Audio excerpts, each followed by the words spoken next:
agataha atakubonye wa mana we ninde wazanye imitwaro imbere yawe agataha utayimutuye wa mana we ninde waje imbere yawe wa mana oya nawe atakubonye wa mana we ninde wazanye ibyifuzo imbere yawe agataha utamusubije wa mana we waje imbere yawe wa mana oya nawe atakubonye wa mana we hana yazanye icyifuzo imbere yawe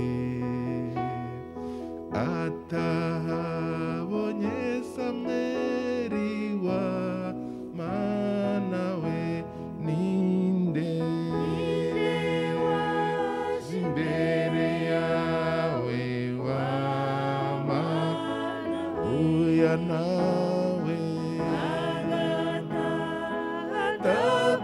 atakubonye wa mana we ibyifuzo byacu byose biri imbere yawe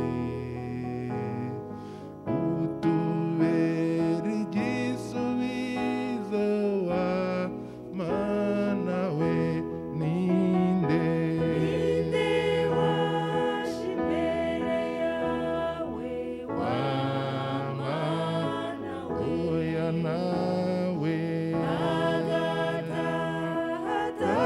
atakubonye wa mana mbese ninde waje imbere yawe wa mana oya nawe atakubonye wa mana we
mbinguni kwenye raha kuu.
Amina.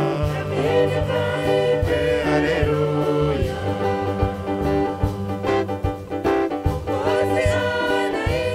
Mwanangu, mwanangu, ufike.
Alléluia.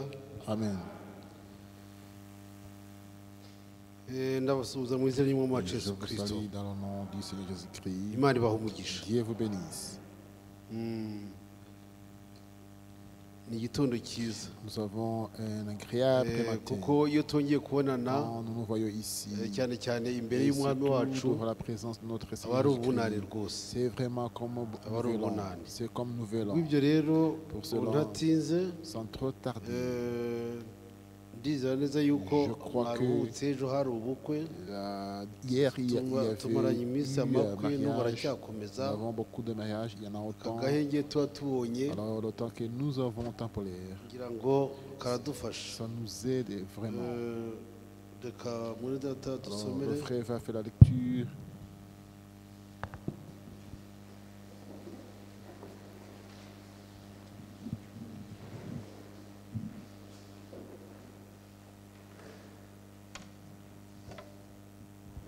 ansomere zaburi Psaume, 95 psaume umurongo wa 95, mbere premier verset, tuyirangize ntabwo ari nini. jusqu'à la fin de son chapitre.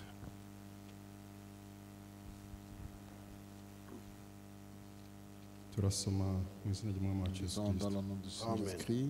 nimuze turirimbire Uwiteka, tuvugirize impundu igitare cy'agakiza kacu. Tujye mu maso ye tumushima, tumuvugirize impundu n'indirimbo.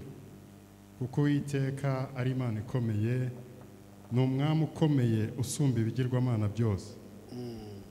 Ikuzimu hari mu kuboko kwe, kandi impinga z'imisozi nazo nize.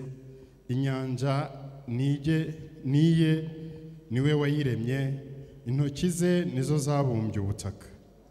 Nimuze tumuramye twunamye, dupfukamire Uwiteka umuremyi wacu, Amen. kuko ari we Mana yacu. Yes. Natwe turi abantu b'icyanya cye, turi intama zo mu kuboko kwe. Uyu munsi icyampa mukumva ijwi rye, ntimwinangire imitima nk'uko mwayinangiye i Meriba no ku munsi w'Imasa mu butayu, ubwo ba sekuruza wanyu bangeragezaga bakantata bakabona umurimo wanjye. Narakariye ab'icyo gihe imyaka 40. Ndavuga nti ubu bwoko buhora buyoba mu mitima yabwo, kandi ntibamenye inzira zanjye. Nicyo cyatumye ndahirana umujinya nti ntibazinjira mu buruhukiro bwanjye. Amen. Uwiteka utagushima ninde, utakoreye ibitangaza ninde. Uwiteka utagushima ninde, utakoreye ibitangaza ninde. Twese abaraha utagushima ninde, utakoreye ibitangaza ninde. Uwiteka utagushima ninde, utakoreye ibitangaza ninde. Mu bakobwa bawe utagushima ninde, utakoreye ibitangaza ninde. Uwiteka utagushima ninde, utakoreye ibitangaza ninde.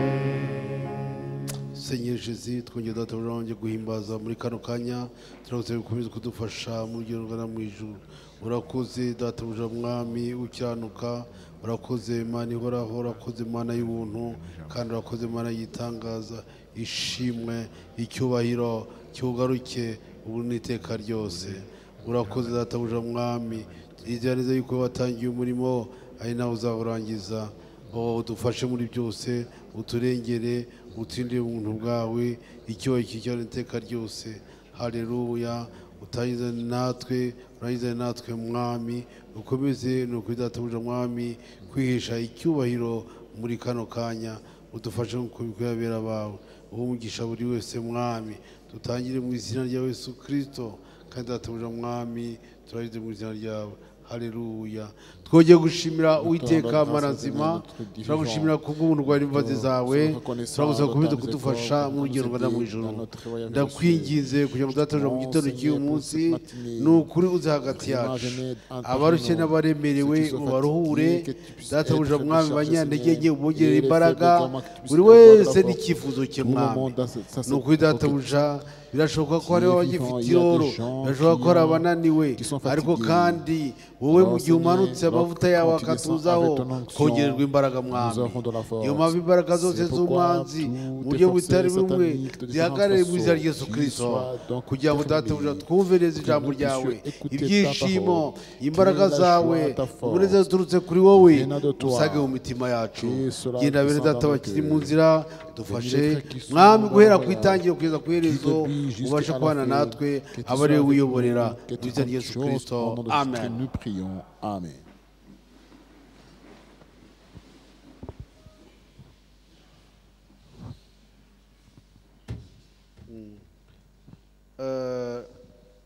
sinzi mwene data Le frère, mwene data frère Jado niba ari hano Jean de Dieu, est-ce qu'il est parmi nous? ushobora kwigira hino niba Approchez bishoboka. ici, frère, si cela est possible.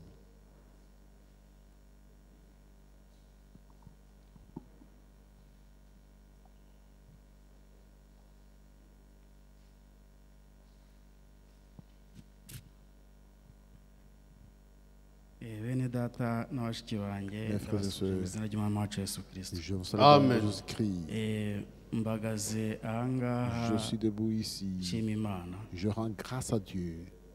Mvuze ko ari ubuhamya C'est bwaba burebure. un grand témoignage. Buri mpagaze ahangaha nshima Imana. Je suis très reconnaissant Ibyo à Dieu yankoreye. de ce que Dieu a fait pour moi. Muri iyi minsi itambutse Dans les jours nakoze passés, impanuka. j'ai eu un accident. Akaguru kamera nabi. La jambe a été Ariko cognée. ndashimira Imana. Mais je rends Amen. grâce à Dieu. Cya mbere na mbere nshimiraho Imana nuko Au impaye moment, amateraniro y'uyu munsi. Dieu me permet de m'assembler Kuko aujourd'hui. sinateranaga Je ne kuri pouvais interineti pas m'assembler seulement à ariko l'internet. ndashimira Imana. Mais je suis reconnaissant à Ikindi Dieu. nshimiraho Imana L'autre nuko hano chose, bahafunguye. C'est qu'ici, nous avons eu la dufite chance amateraniro.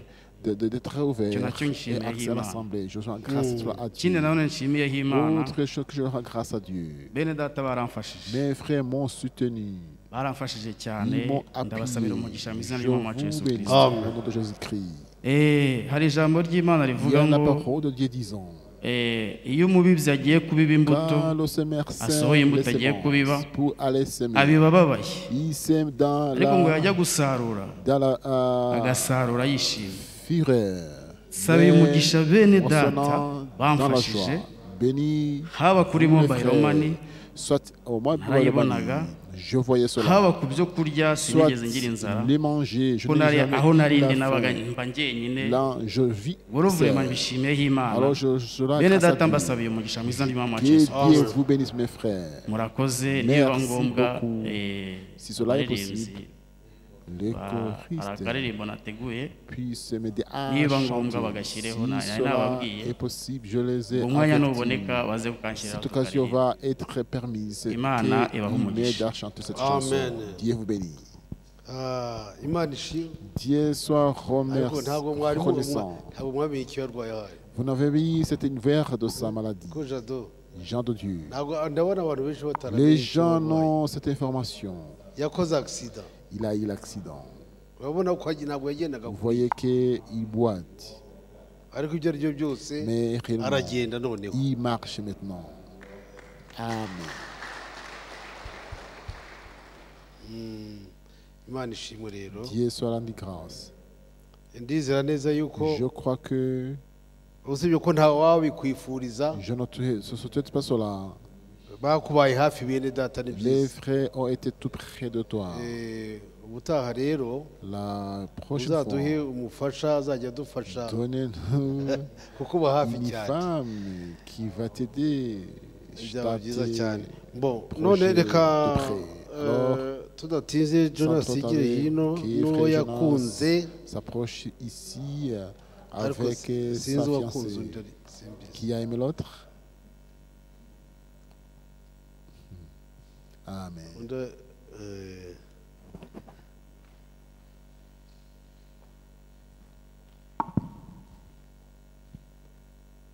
ahasigaye rero badutumire hano hari invitation Ils vont nous inviter. urayifite Vous avez une invitation, frère.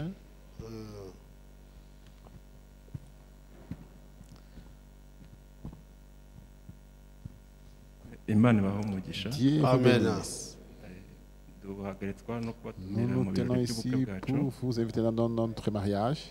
ubutumire bugira ngo hari L'invitation umurongo uri muri Yesaya mirongo ine na rimwe mu mirongo ine na rimwe Isaïe cya mirongo ine na rimwe mu 41, makumyabiri verset 21 aravuga 40. ngo kugira ngo barebe bitegereze voient batekereze et pensent bamenyere hamwe yuko que ukuboko k'uwiteka Le ariko bras de kubikoze l'Éternel, qui est kandi celui qui yuko fait cela, uwiteka wa qui Isiraheli est ari we l'Éternel, ubiremye. Dieu d'Israël, Amen. agit. umuryango wa Nyagatare famille de Jerome Nyagatare n'uwarukebesha Vincent et Vicen, uhagarariwe na Rugimbana Jean Claude représenté par Jean-Claude, yishimiye kubatumira mu On bukwe le bw'abana plaisir de babo vous inviter aribo dans le mariage. Nizeyimana Jonas le frère Jonas n'uwihoreye Sylvie et Sœur kuzaba Sylvie, tariki ya 23 z'ukwa cumi mariés le umwaka 21 w'ibihumbi 2021 saa tatu octobre. guha ababyeyi ikamba ry'uburere la- bwiza kuri M Garden mu la Rugando remise de saa saba gusezerana imbere y'Imana mu à rusengero 13h, rw'abakristo i il y a Kigali des cérémonies Gikondo. religieuses. nyuma à la y'iyo Assemblée de mihango Gikondo. ibindi birori bizakomereza mu Après busitani cela, bwa M Garden Vous Rugando serez kubana namwe kuri uwo munsi reçus à bizatunezeza Imana ibaha nous serons umugisha contents Amen. d'être avec vous. Amen. mwakiriye ubwo butumire. Recevez cette invitation. Amina. Amen. Imana iguhe umugisha. Dieu te bénisse. Ndumva ko Je vois que kabisa biciyemo none. ça passe très bien. Amen. Abafite n'aka invitation keza Nous k'abahanga avons cyane. même une très bonne invitation Bafite n'agafoto keza. et une très belle photo. Keza kabisa Une très belle photo katarimo où il n'y en a pas. katarimo Où il n'y en a pas. agafoto katarimo Il n'y en a pas. katarimo. Il n'y en a pas. Vous voyez ce que je voudrais vous dire.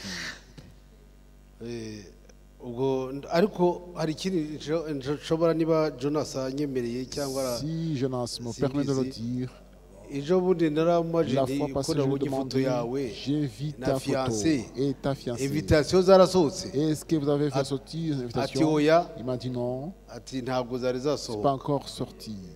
wakabonye Est-ce que tu as vu cette photo? nabibonye gutya J'ai vu la photo. bicara Et ça c'est clé. arumirwa Il a été. ariko étonné. ndashaka kubabwira yuko Je voudrais vous dire ceci. ni amakosa C'est une kandi erreur, akomeye cyane une grande n'umuntu erreur. yakurega muri Si polisi on t'acquise à la bakagufunga police cyangwa bakaguca et tu amafaranga seras même ntabwo emprisonné. ushobora gusohora ikintu cy'umuntu C'est pas bon de faire sortir kitari cyasohoka l'information de quelqu'un alors que le conseil n'est pas Oya. encore fait cela. ni amakosa C'est cyane une grande erreur. kuri niveau international Au niveau même Ni ukuvuga ngo international.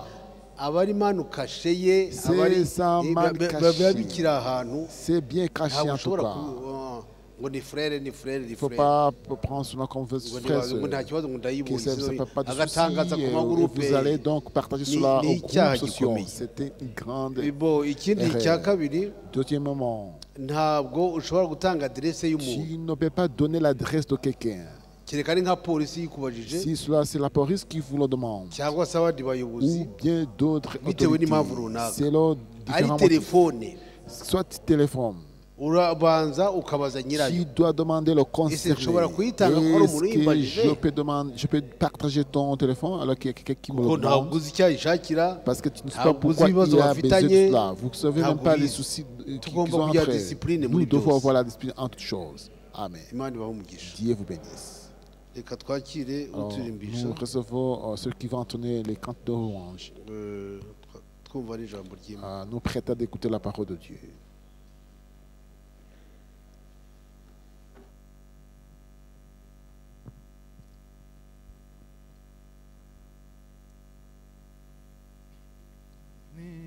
Nilipofika Golgotha nikaiona huko neema kubwa kama Mungu, neema yako, neema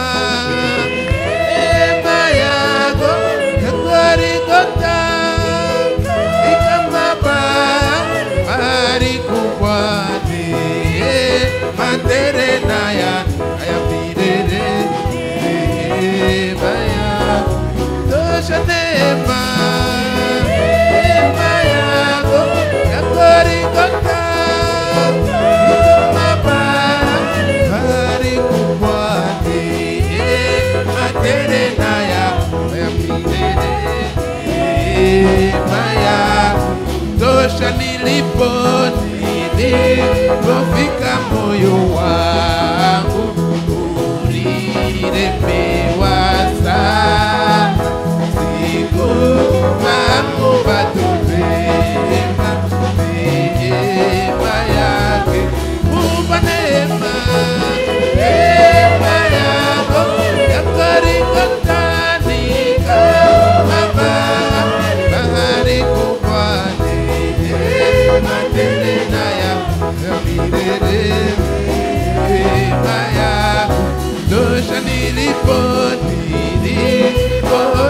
kwamba Yesu alichukua dhambi, neema ikadhihirika na moyo ukaona neema yako yakarikotandika Baba, bariku Bwana matena ya milele, neema yako tosha mbinguni nitakapofika, furaha itakuwa kuimba juu ya neema milele na milele. Neema yako yakarikota Baba, bariku Bwana matena ya milele, neema yako tosha, neema yakarikota bariku Bwana matena ya milele, neema yako tosha. Aba Yesu bishimira izina rye ryiza ribamara,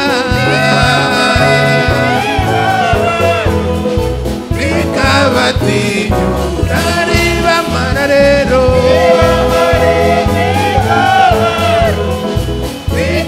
rikabatinyura umutima ugombere se niryo ribugira ushonje,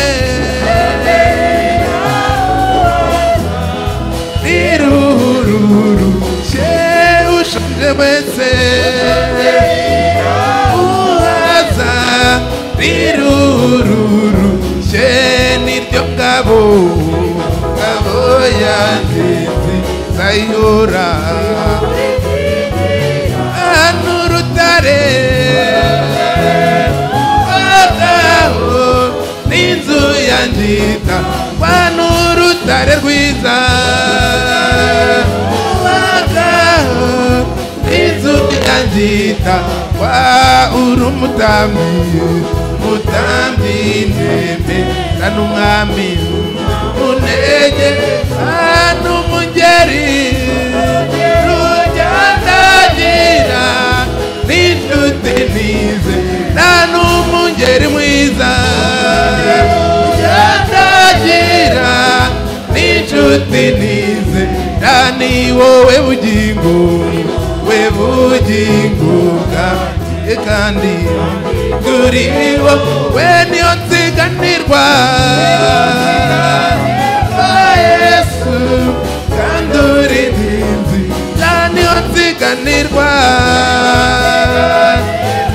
Yesu kandi uri intinzi nuko ndasaba wemere ishimwe ngushi nubwo ntabasha kuvuga ibigukwiriye, nubwo ntabasha kuvuga ibigukwiriye, nubwo ntabasha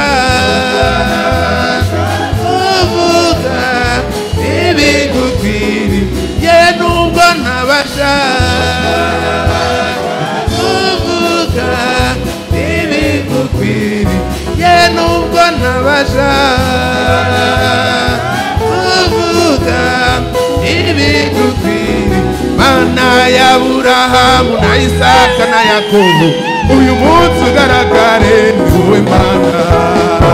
Mana ya Aburahamu na Isaka na Yakobo, uyu munsi ugaragare ni wowe Mana. Ya Aburahamu na Isaka na Yakobo, uyu munsi ugaragare ni wowe Mana. Mana ya Aburahamu na Isaka na Yakobo, uyu munsi ugaragare ni wowe Mana. Mu ijambo ryawe ugaragare ni wowe Mana. Uyu munsi ugaragare ni wowe Mana.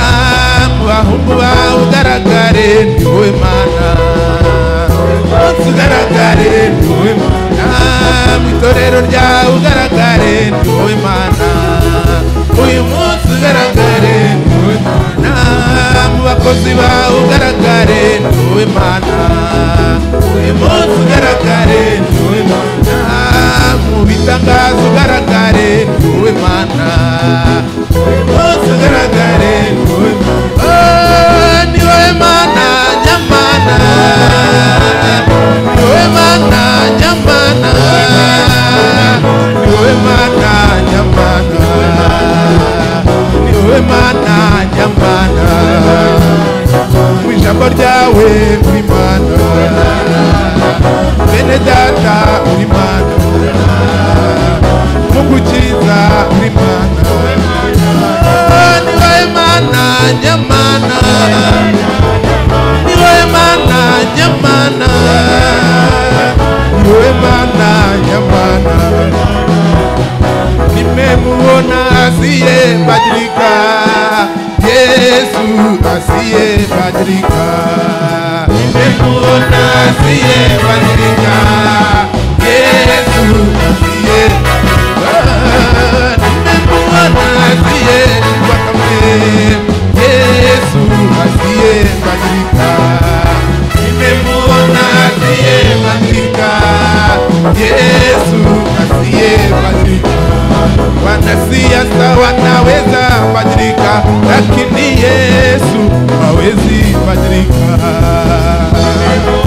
asiyebadilika Yesu asiyebadilika wazazi wako wanaweza badilika lakini Yesu hawezi badilika nimemuona asiyebadilika Yesu asiyebadilika mpendwa wako anaweza badilika lakini Yesu hawezi badilika nimemuona asiyebadilika Yesu asiyebadilika watoto wako wanaweza badilika lakini Yesu hawezi badilika nimemuona asiyebadilika Yesu asiyebadilika asiyebadilika ni Yesu mwenye haki asiyebadilika ni Yesu peke yake asiyebadilika ni Yesu muumbaji asiyebadilika ni Yesu wa ushindi asiyebadilika ni Yesu peke yake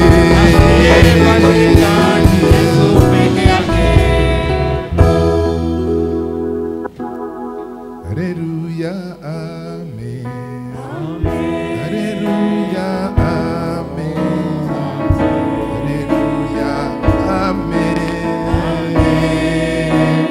Haleluya amen Yesu ni mwiza kuba mwizera Haleluya amen Haleluya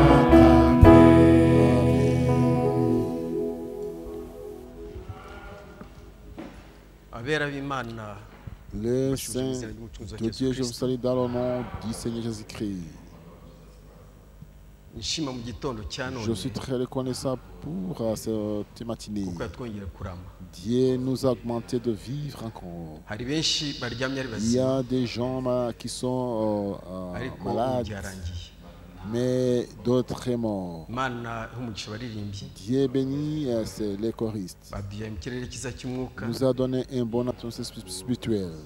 yewe n'uwasenga agataha yatahana Même na si on peut yamana. rentrer d'ici, nous rentrons bien disposés. Imana ibonye umugisha. Dieu bénisse les choristes. Ibihe turimo Le temps biragoranye où nous vivons, c'est vraiment très dur. ariko Imana iduhe gusobanukirwa Mais que aho tugeze Dieu mu nous mubiri. donne à avoir l'explication là où nous vivons. urugendo rurakakaye Le voyage est très dur, ariko umwami ari kumwe natwe. mais le Seigneur est avec nous. imana ibaha umugisha. Dieu vous bénisse.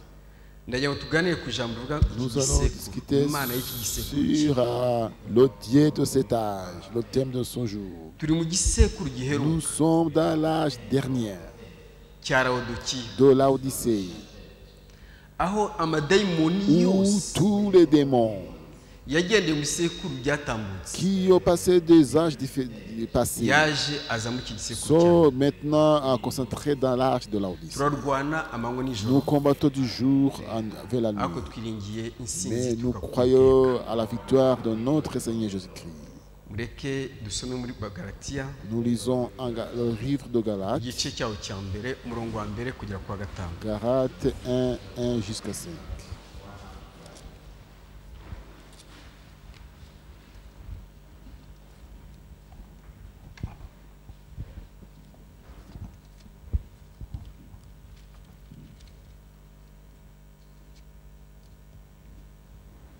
mwindata yadusomera. Que le frère lise. Pawulo, intumwa itari iy'abantu kandi itatumwe n'umuntu, ahubwo yatumwe na Yesu Kristo n'Imana Data wa twese yamuzuye, jye na bene data turi kumwe bose turabandikiye mwebwe abo mu matorero y'i Galatiya. Ubuntu bube muri mwe n'amahoro biva ku Mana Data wa twese no ku Mwami wacu Yesu Kristo, witangiye ibyaha byacu ngo aturokore iki gihe kibi cya none, nk'uko Imana Data wa twese yabishatse. Icyubahiro kibi cya iteka ryose. Amen. kadusenge. Nous prions. ndagushimiye Je te Uwiteka Mana ya Yesu remercie, Kristo, Dieu Jésus-Christ. uri Imana nziza, Tu es un Dieu merveilleux. ni nawe nyir'umurimo. Tu es le maître de l'œuvre. twaje ahitirwa izina rya kugira ngo Nous sommes venus dans la utugaburire, maison qui de ton nom. uhabwe ikuzo hagati yacu. Que tu sois glorifié parmi nous. uwaje afite intege nke data Celui atanga qui est imbaraga venu fatigué, ziturutse. qui entre avec la force d'ici. uwaje yarihebye data Celui qui est umugarure venu aheza désespéré, hawe que tu lui ramènes dans un bon rien de toi, le Seigneur. kugira ngo turwanirirwe nawe muri uru rugamba Pour rukaze. que nous puissions voir donc la société à travers nos combats. umugisha umushumba w'iri torero, Bénis le pasteur de cette église. umugisha abo ufatikanyije uyu Bénis umutangabugingo, tous ceux qui le soutiennent pour cette œuvre. ubagoteshe imbaraga za Imana Qu'ils soient ishobora entourés byose. de ta force, Dieu puissant. kuyobora umukumbi ungana utya birakomeye. Conduis à ce troupeau qui est ainsi plus grand, Usabye c'est pas imbaraga z'Umwuka facile. wera. Ça demande la puissance spirituelle. zibafashe kuri uru rugamba Que turimo. cette puissance puisse nous laisser dans cette œuvre. umugaragu we Pawulo ati Ton serviteur Paul a dit, mugeze mu gihe kibi, vous êtes dans un mauvais siècle isi y'umwijima, où il y a beaucoup de ténèbres. ibyahanuwe byose data byagiye byandikwa Toute la bisohoreyeho, prophétie est accomplie maintenant. ariko dukeneye Mais presence ya mwami Nous avons tugaragaremo besoin de ta umusoro. présence pour aujourd'hui. umugisha abaririmbyi, Bénis les choristes. umugisha buri wese wateranye, Bénis tout le monde qui est venu à l'assemblée. ntagire utaha nk'uko Que yaje. aucune personne rentre comme il est venu. nanjye uri imbere y'ubwoko bwawe Et moi, mutangabugingo, soutenant devant ton peuple, Dieu vivant, ntacyo nabasha kuvuga. je ne puis rien parler. nditeguye ngo uvugane n'ubwoko Je suis bwawe, prêt que tu puisses parler à travers moi. mbe pour igikoresho ton cyawe peuple. mwami, Que je sois un instrument. unsigire kuvugana bene Où est data, moi pour ubasigire bwo parler et kumva. où est les frères pour écouter. mbisabye mu izina ry'umucunguzi wa Moi, Yesu cela Kristo. au nom de notre Seigneur Jésus-Christ. Amen. Amen. imana y'iki gisekuru Le Dieu de cet âge, ni satani, c'est Satan. ko satani Parce que Satan yahozeho, il a été. ibyo imana yakoraga byose satani yarabirebaga. Satan voyait tout ce que Dieu faisait. imaze kwishyira hejuru, Lorsque Satan s'est vanté dans son cœur, uwiteka ayicira ku isi, l'Éternel l'a mis sur terre. kuko uwiteka ni imana yaremye ijuru n'isi. Parce que c'est l'Éternel qui a créé le ciel et la terre. nubwo satani iri kwigabiza abantu b'imana, Quoique Satan empare des gens de Dieu, imana n'umwuka itugeraho twese. Dieu et l'Esprit nous parvient pour tout le monde.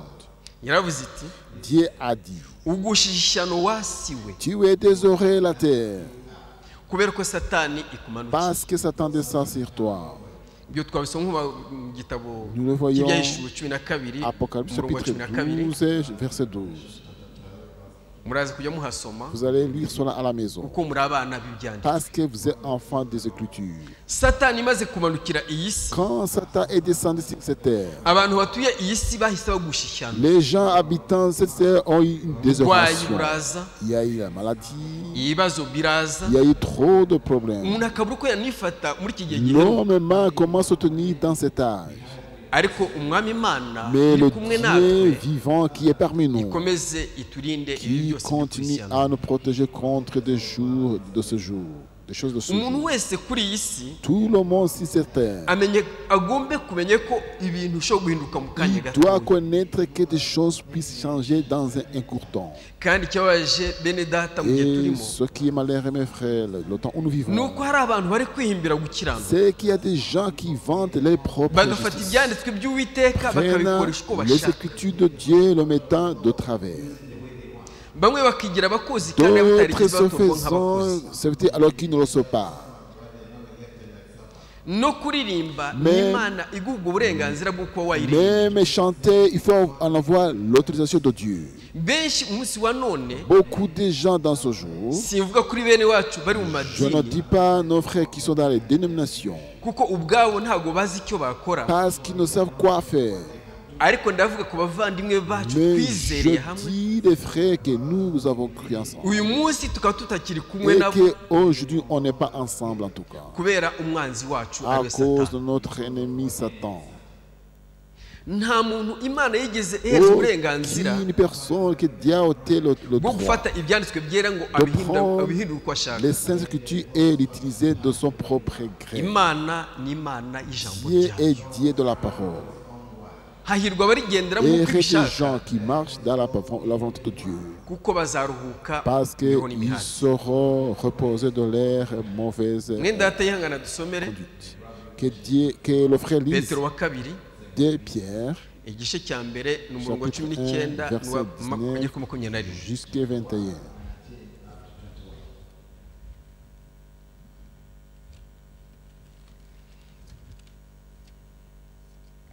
basezeranya umudendezo nyamara ubwabo Petero wa kabiri De Pierre, igice cya mbere chapitre 19 1, 19 igera kuri 21. jusqu'à 21. nyamara rero dufite ijambo ryahanuwe rirushaho gukomera kandi muzaba mukomuze neza nimuryitaho kuko rimeze nk'itabaza rimurikira ahacuze umwijima rikakesha ijoro rikageza aho inyenyeri yo mu ruturuturu izabandurira mu mitima yanyu ariko mubanze kumenya yuko ari nta buhanuzi bwo mu byanditswe bubasha gusobanurwa uko umuntu wese yishakiye kuko ari nta buhanuzi bwazanywe n'ubushake bw'umuntu ahubwo abantu b'Imana bavugaga ibyavaga ku Mana bashorewe n'umwuka wera.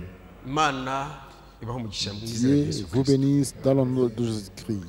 Tubanze tumenye yuko ari Nous nta devons buhanuzi bwo mu savoir byanditswe byera qu'aucune prophétie dans les Saintes Écritures bwasobanurwa uko umuntu qui wese ne peut yishakiye. être l'objet d'interprétation particulière. Nibwo uzasanga muri iki gisekuru Vous allez turimo voir dans cet âge où nous vivons, benshi biyitirira ngo ni beaucoup abakozi, déjà donc croient qu'ils sont des serviteurs de Dieu. nyamara siko bimeze. Alors ils ne sont pas ainsi. Ku muzamuko Dans ntibazagaragara. l'enlèvement, ils ne seront pas enlevés. Umuntu ashobora kuza avuga ati njyewe Imana On peut navuganye dire nayo, que Dieu m'a parlé.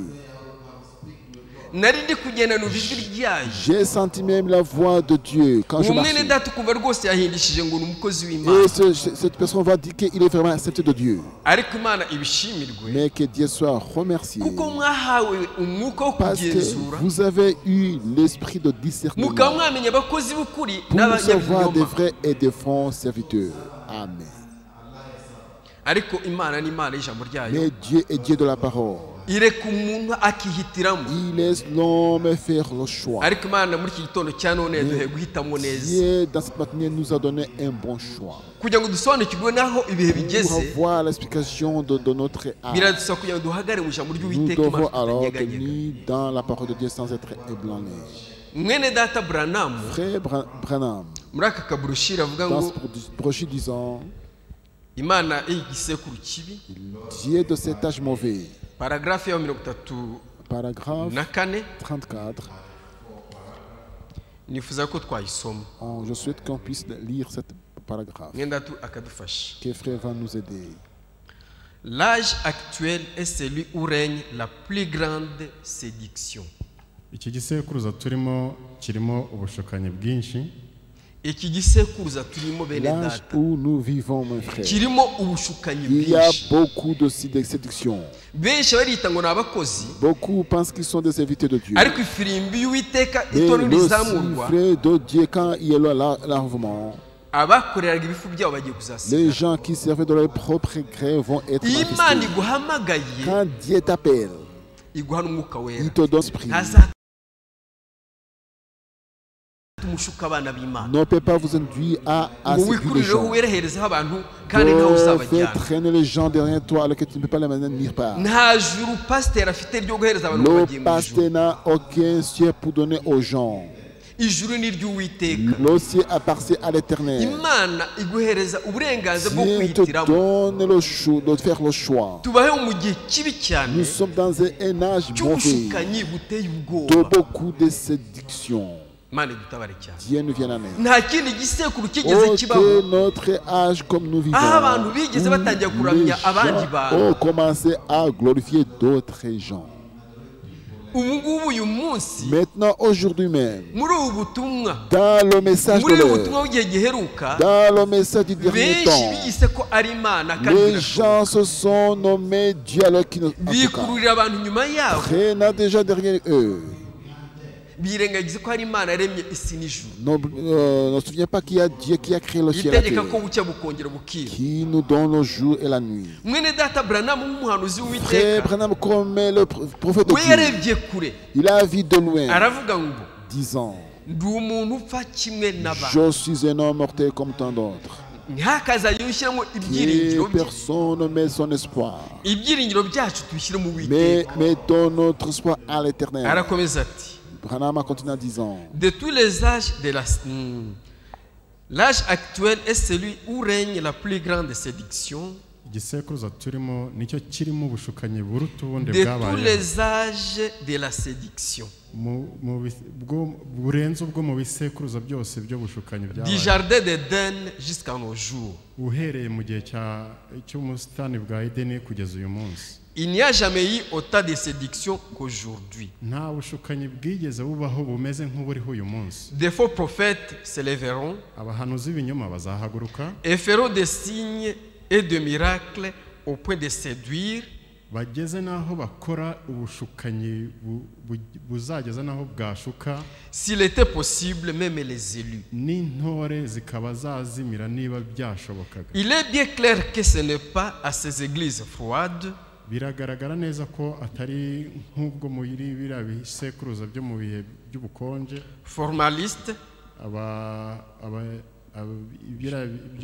byo guhindura empesés et nourris de théologie faite des mains d'hommes, batungwa n'inyigisho za théologie zahimbwe n'abana b'abantu, que les élus risqueront de se laisser prendre. byatuma n'intore zibasha kubyakira. Ntago ari inyigisho zahimbwe n'abana b'abantu muri théologie bagiye kwiga za théologie. Ibyo ntago byafata mushiki wacu mwene data c'est pas de hano prendre frère ici maintenant pour que tu puisses tomber. ahubwo tuzagushwa n'iki? Mais ne sera tombé pourquoi? N'abitwaga ngo ni bene data Déjà appelez nos frères bishakira indamu z'isi, qui cherchent leur propre gain. ugasanga umuntu arahagurutse, Tu vas voir un homme se lever nanjye Imana yantumye que Dieu m'a envoyé. mumuhe igicaniro. Donnez-moi l'auteur pour prêcher. Iyo amaze kubona igicaniro, Quand il va voir l'auteur, intama ati mbega umukozi, les brebis vont dire voilà le serviteur. atangira kwinjira mu ngo kugira ngo arebe Il yuko azabona va entrer abazasohokana dans les nabo. maisons pour traîner les gens derrière lui.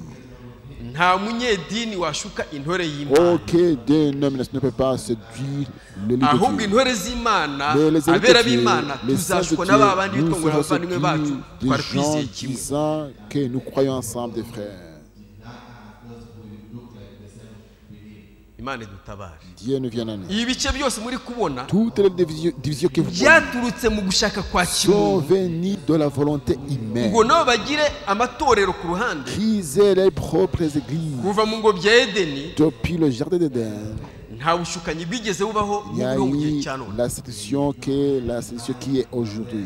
wowe imana ikigira ubuntu ukaza kwicara Toi hanga qui ku as ijambo eu la ryayo grâce de Dieu pour écouter la parole de Dieu ici, wirinde prenez garde. urinde umutima wawe Garde ton cœur.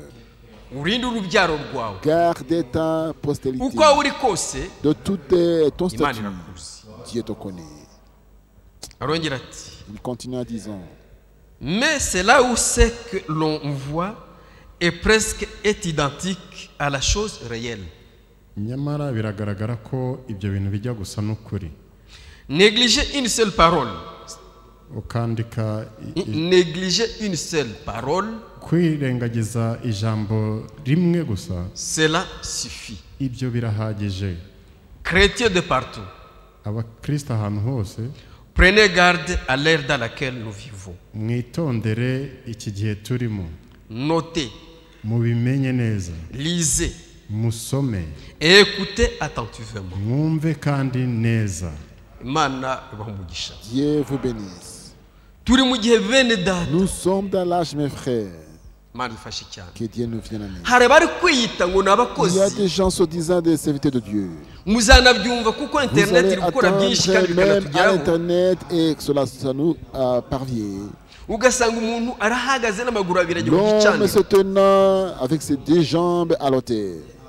ngo burya igihe Branham yaragiye gutaha Que lorsque Branham allait rentrer à la maison, avuga ngo ndi kumanuka nerekera ku ruzi disant je descends vers donc la ngo iyi nkota rivière. y'Uwiteka harongeye kwisigira Je vais céder l'épée de tenir dans les mains de quelqu'un. ati ninjye burya yavugaga C'est moi que le frère Branham disait. atuye hehe Cet homme habite où? mu bihugu by'abaturanyi bacu Ici dans les pays voisins.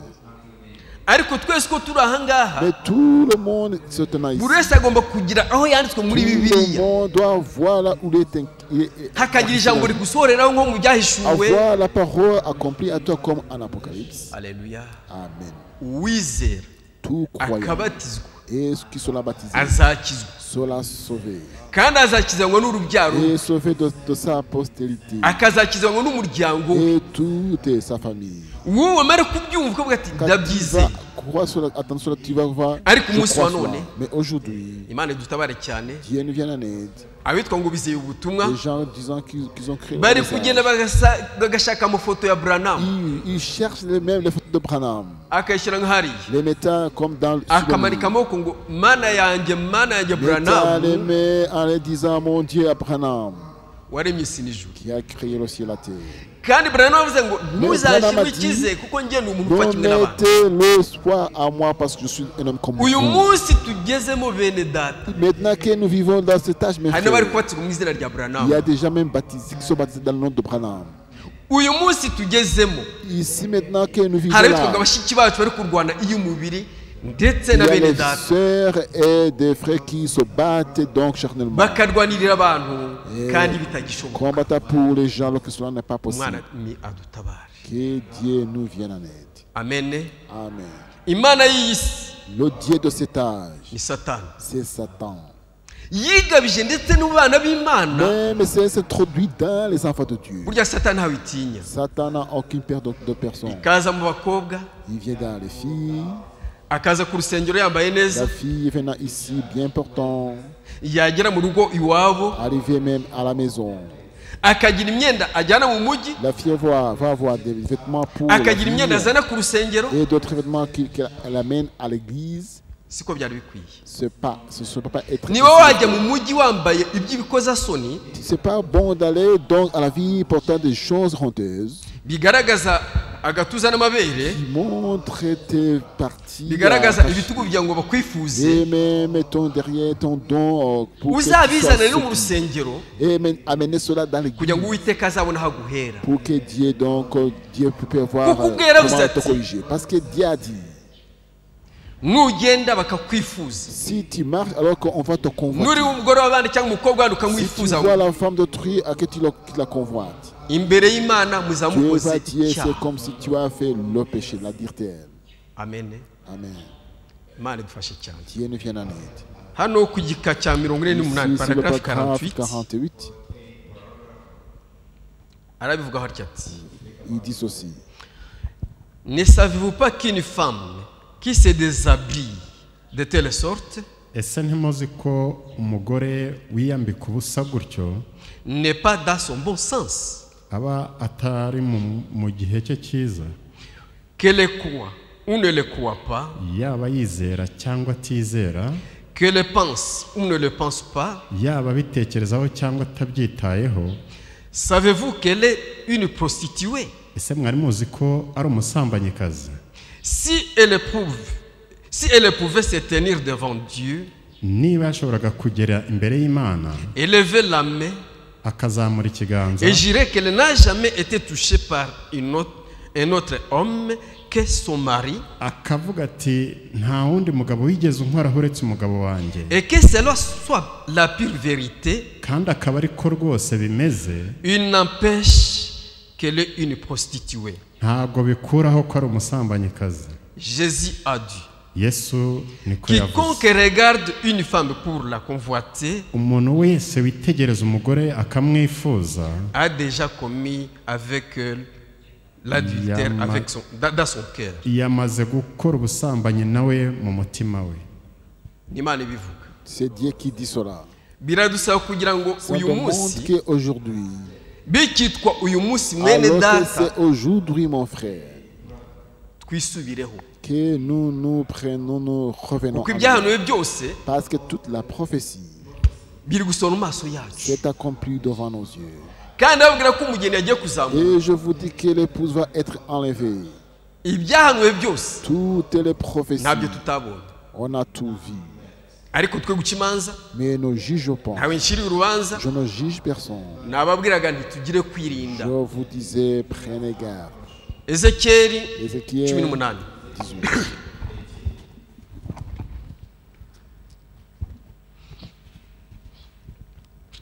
Ezekiyeli 18 umurongo wa Ézéchiel 4. 18, verset 4. dore ubugingo bwa bose n'ubwanjye, ubugingo bw'umwana n'ubwanjye, nk'ubugingo bwa se, ubugingo bukora icyaha nibwo buzapfa. Imana igumishe mwene data. Dieu te bénisse, mon frère. Ubugingo bwose n'ubw'Uwiteka. Toute l'âme appartient à l'Éternel. Amina. Amen. Imana irema Adamu Quand Dieu a créé Adam, yamuremye imukunze, il lui a créé iramurema il imubumbabumba ishyiraho a ngaho. formé, il l'a placé dans l'Éden. Itegeza ko Adamu ari bubyuke Tandis birananirana. que Adam va se réveiller, ça n'a pas été possible. Yonyine iramanuka imuhira mu Dieu mwuka descendu, il w'ubugingo. a mis le soufre dans Adam. Natwe uko turi aha Et twese nous, comme nous sommes ici tout le monde, dufite ubugingo, nous avons l'âme. turagenda, Nous marchons, turakora, nous nuko travaillons. tugifite umwuka w'ubugingo. C'est que nous avons le soufre de la vie. Iyi Imana ibukuvanyemo, Quand Dieu ôte ce soufre de la vie, wa mwuka yagutije le soufre qui t'a emprunté, ntabwo ushobora kubyuka. tu ne peux pas te réveiller. Aribwo ivuga iti ubugingo bwose C'est là n'ubwanjye, où là, Dieu dit tout ari ubugingo bwa se w'umwana, soit l'âme du n'ubugingo Fils, bw'umwana, comme l'âme du Père n'ubugingo bw'umugore, et l'âme de la femme. n'iby'Uwiteka. Tous appartiennent à l'Éternel. Kandi ubugingo bukora icyaha Et l'âme qui pêche nibwo buzapfa. et ceux qui mourront. Satani yari guhiga ubugingo bwacu Lorsque Satan cherche donc à faire du mal à notre vie, kugira ngo iducumuze imbere y'Uwiteka, pour nous faire pécher devant l'Éternel, hanyuma twamburwe wa murage wabize. et soit ôté l'héritage des